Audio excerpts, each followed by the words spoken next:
ആ ഞാൻ പറഞ്ഞല്ലോ ഇന്നലെ നാളെ ടിക്കറ്റാ. ഇല്ല അമ്മ കാരണമല്ല, അമ്മയൊക്കെ വയ്യ, അതുകൊണ്ടാണ്. ശരി, ഓക്കെ, ഞാൻ കൺഫേം ആയിട്ട് വിളിക്കാം.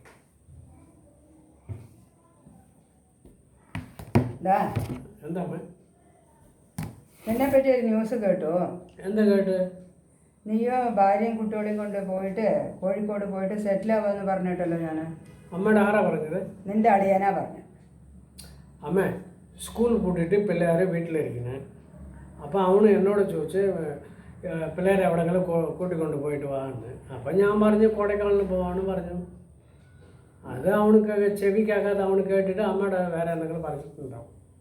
ഓ, കൊടൈക്കനാലും കോഴിക്കോടും തമ്മിലുള്ള വ്യത്യാസം എനിക്കറിയില്ല അല്ലേ? നീ അതും പറയോ അത് മേലെയും പറയോ? എനിക്ക് നന്നായിട്ട് അറിയാൻ തന്നെ. ഈ അമ്മയ്ക്ക് എത്ര പറഞ്ഞാലാണ് പെൺകോന്തൻ. എന്താ കൊടൈക്കനാലിലേക്ക് അമ്മമാരെ കൊണ്ടുപോകാൻ പാടില്ല എന്ന് വല്ല റൂളും ഉണ്ടോ? പറഞ്ഞത് വയ്യാണ്. പെൺകോന്ത. എടേ വേഗം തുണിയൊക്കെ എടുത്ത് വെക്കേ.